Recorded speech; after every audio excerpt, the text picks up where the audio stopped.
Hey guys, welcome back to the channel GSEB Guru. तो आज आप सभी का बहुत बहुत हार्दिक स्वागत है आपके चैनल जीएसईबी गुरु में। तो आज की वीडियो जैसा कि आप सभी को दिख रहा होगा कि road map for first year student coding strategy. तो ये कोडिंग आपके हेल्प करेगी प्लेसमेंट पर्सपेक्टिव से और बाकी सब आपके व्यू से भी हेल्प करेगी, क्योंकि ये आपकी स्ट्रेटेजी जो है वो आपके पूरे कंप्यूटर साइंस करियर को एक अलग ही मोड पे लेके जाएगी। सीएस करियर को आपके अलग ही पूरे मोड पे लेके चली जाएगी। इससे आप एक टेस्टिफाइड रास्ते पे चल सकते हो कि एक अच्छी जॉब मिल जाए या अच्छी आपकी एमएनसी आप फोड़ दो। एमएनसी इन द सेंस आपके पता ही होगा, अमेजोन वगैरह, अमेजोन, फ्लिपकार्ट और भी अच्छी अच्छी कंपनियां हैं। तो चलिए वीडियो को शुरू करते हैं कि हमें करना क्या होगा भैया। तो अब मैं सपोज करता हूँ कि आप फर्स्ट ईयर में अभी नया नया एडमिशन लिए हुए जीटीयू में, गुजरात टेक्निकल यूनिवर्सिटी, क्योंकि उसके जो सिलेबस रहते हैं वो थोड़े बहुत जो आपके रहते हैं वो हेल्पफुल रहेंगे। तो मैं बताऊंगा कि क्या करना चाहिए क्या नहीं आपको। तो बेसिकली पहला हमको काम क्या करना है, जब आप फर्स्ट ईयर में आओगे कॉलेज में तो आप देखोगे यार कोई कंप्यूटर साइंस का सब्जेक्ट ही नहीं है, कंप्यूटर के रिलेटेड।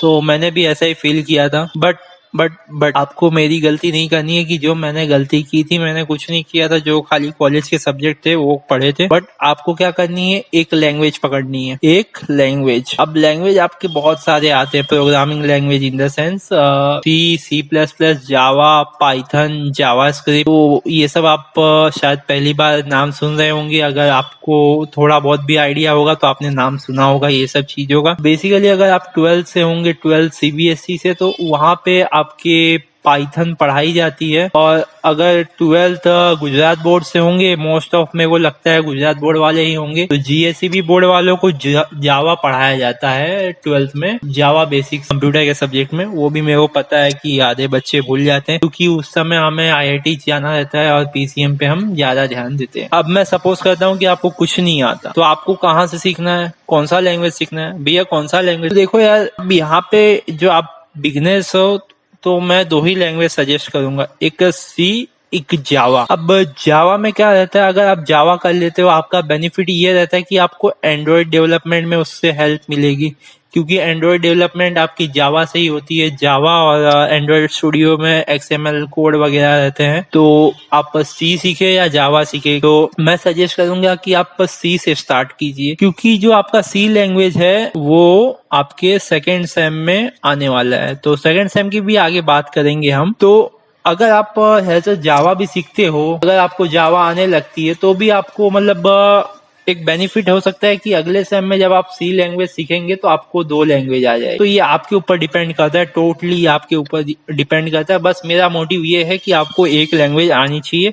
अब भैया रिसोर्स यार, आपके इंटरनेट पे काफी फ्री कोर्सेज हैं, जैसे कि कोड विथ हैरी चैनल पे है, बहुत सारे कोर्सेज सी के हैं, सी प्लस प्लस के हैं, आपके डेटा स्ट्रक्चर के हैं, तो बहुत कोर्स है, मिल जाएगा। सेमेस्टर 2 की बात करते, क्या करते हम सेमेस्टर 2 में। तो सेमेस्टर 2 में हमें आइडियली करना क्या चाहिए कि अब हमको आ गई है भैया एक लैंग्वेज। अब मैं बोलता हूँ आपको आ गई है जावा आ गई है। अब आप ये सेमेस्टर में पढ़ने वाले हो सी पढ़ने वाले हो, सी लैंग्वेज। सेमेस्टर 2 में जीटीयू में आता है सी लैंग्वेज। तो सी लैंग्वेज में क्या, कौन सा सब्जेक्ट रहता है भैया जिसमें सी लैंग्वेज आता है, और आपका सब्जेक्ट रहेगा पीपीएस का full form programming for problem solving. तो ये बेसिकली हर ब्रांच वालों को ही आता है सी लैंग्वेज। तो आप यहाँ से सीख जाओगे सी लैंग्वेज, और अगर आपको आती रहेगी तो आप और उसमें मास्टर हो जाओगे। अब आपको नया सेमेस्टर है, तो हर एक सेमेस्टर 4 से 6 महीने का होता है, आपको भी पता है, मेरे को भी पता है। तो 4-6 महीना कोई भी एक स्किल सीखने के लिए काफी रहती है। तो अब ये सेमेस्टर में क्या करना है भैया, तो ये सेमेस्टर में आपको सीखना है डेटा स्ट्रक्चर। ये लैंग्वेज ये आपको डेटा स्ट्रक्चर सुन के थोड़ा बहुत टेंशन हो जाता होगा कि यार हार्ड है, बहुत हार्ड है। हार्ड वाली चीजों का मैं एक कॉन्सेप्ट बताता हूँ। जब तक आपने वो चीज को ट्राई नहीं किया, जैसे आपने अब कोई बोल दिया मेरे को वो रास्ते पे कुछ है, क्या है, गुफा है, मत जा, तो मैं थोड़ी ना जाके देख के आया हूँ। वो शायद मेरे को भटकाने के लिए भी बोल सकता है। ये पर्सपेक्टिव से आपको क्या करना है कि डेटा स्ट्रक्चर जो है वो आपको स्टार्ट करना है पढ़ना। कहाँ से पढ़ना है, तो आप चले जाइए code with Harry, mysurgery.com YouTube channel पे बहुत सारे चैनल है, अनलिमिटेड। और आपकी यूडेमी भी कोर्सेज देता है, तो यूडेमी पे चले जाइए। कोर्सेरा है, कोर्सेरा पे चले जाइए। तो ये इतने सारे प्लेटफॉर्म आप सभी के लिए अवेलेबल है, और इसमें में से कई सारे फॉर्म फ्री भी है, तो आप जा सकते हो यार किसी के लिए भी। बस आपको स्किल सीखनी है, हम कहीं से भी सीखें। तो अब हमने क्या क्या सीखा है अभी तक, पहले हम ऊपर एक लिस्ट बना लेते हैं। सी लैंग्वेज हो गया हमारा, प्लस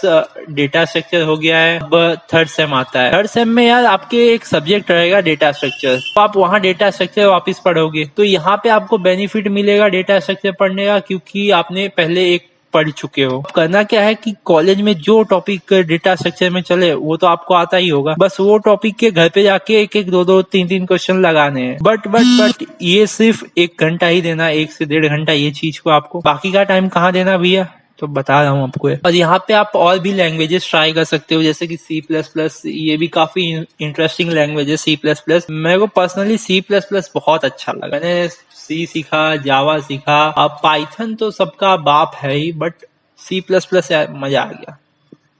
तो अब आपको सीखनी क्या है, एंड्रॉयड या वेब डेवलपमेंट। मतलब एक आप जिससे अपनी प्रोजेक्ट बना सको वो चीज रहनी चाहिए हमारे पास।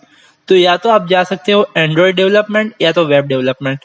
अब एंड्रॉयड डेवलपमेंट के लिए क्यों नहीं जाएंगे भैया, तो जो पीसी चाहिए रहता है ना आपको, थोड़ा हाई कॉन्फ़िगरेशन का चाहिए रहता है, जैसे कि 8 GB रैम, 8 GB आपका रैम चाहिए रहता है, और SSD चाहिए रहता है।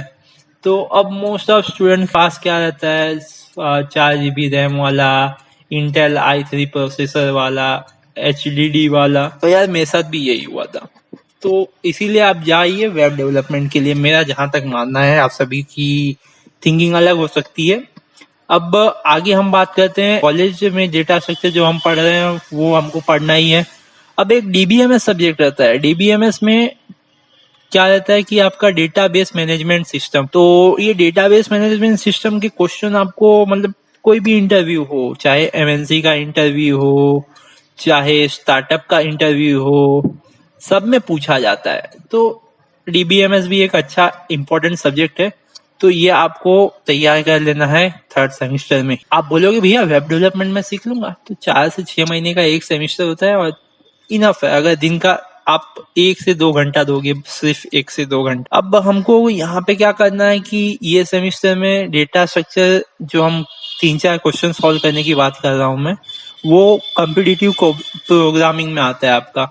Competitive programming in the sense आपको कॉन्टेस्ट देने हैं अलग अलग प्लेटफॉर्म पे, जैसे कि आपका हो गया लीड कोड, कोडसेफ, और भी बहुत सारे प्लेटफॉर्म है। कोडिंग निंजास कोई भी स्पॉन्सर नहीं किया गया है।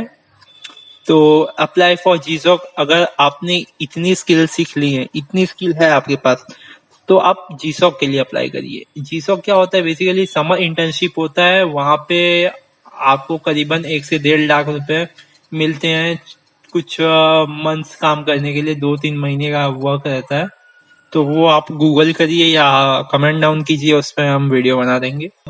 आता है भैया सेमिस्टर 4, सेकेंड ईयर का एंड और थर्ड ईयर का एंड, थर्ड सेमिस्टर का, सॉरी।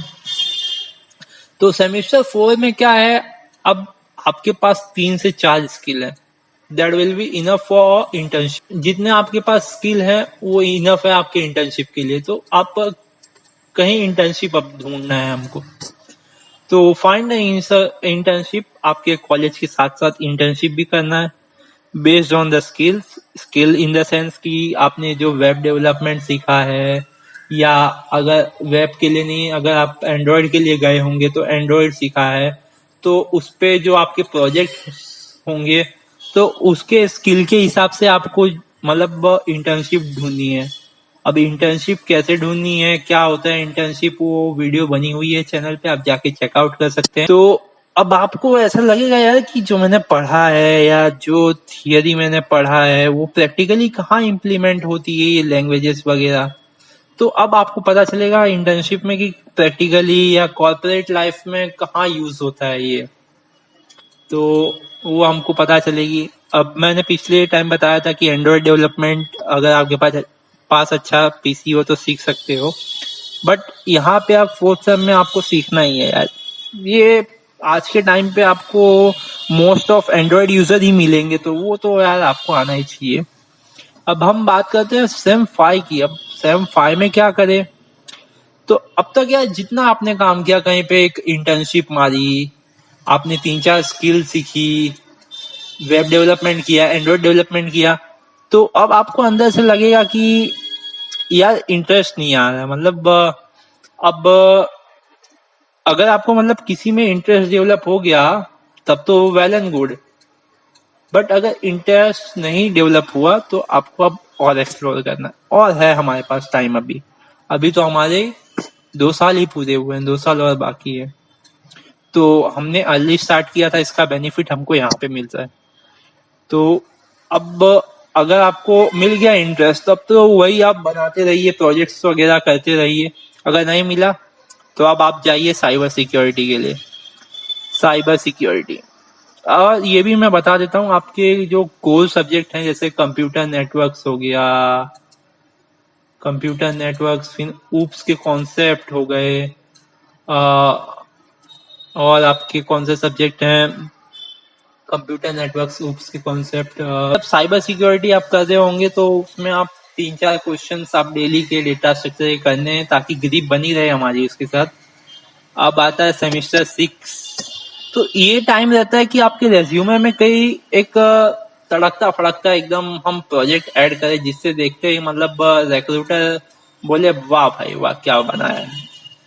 तो अब हमें इसके लिए क्या करना पड़ेगा? तो आपको प्रोजेक्ट जितना आप बना सकते हो 6M में उतना बनाओ। अब मैं बात कर रहा हूँ कि क्वालिटी वाइज, कि अगर आप कोई प्रोजेक्ट कर रहे हो, सपोज आपने कोई 10 प्रोजेक्ट बनाया, वो इंटरव्यूअर के पास इतना टाइम नहीं रहेगा कि आपके 10 के 10 प्रोजेक्ट देखे। तो आप कोई एक ऐसा प्रोजेक्ट बनाओ 6 महीने में, जो भाई हो, कोई कहे कि हाँ भाई बनाया है। तो अब आप उसको पब्लिश भी करिए गिटहब में। गिटहब भी आपको सीखना है बेसिकली, गिटहब।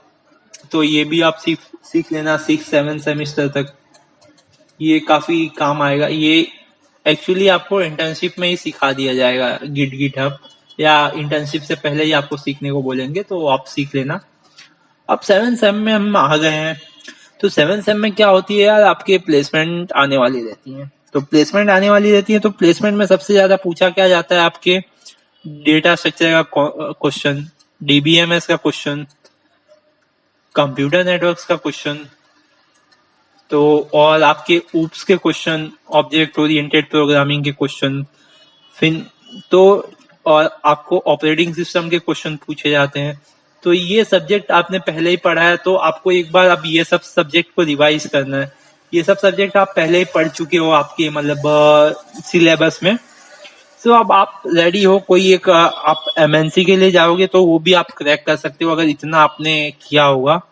तो अगर यहाँ तक आप वीडियो देख रहे हो तो आप मतलब सीरियस हो आपके प्लेसमेंट्स को लेके, तो यार इतना आप कर लोगे तो आपके प्लेसमेंट लग जाएंगे, आई अश्योर यू। तो और भी ऐसे कुछ टॉपिक पे वीडियो चाहिए तो आप सिंपली कमेंट डाउन कर सकते हैं, और जो सब्सक्राइब का बटन है उसको लाल से ग्रे भी कर सकते हो। सो मिलते हैं अपने नेक्स्ट वीडियो में। Till then bye bye.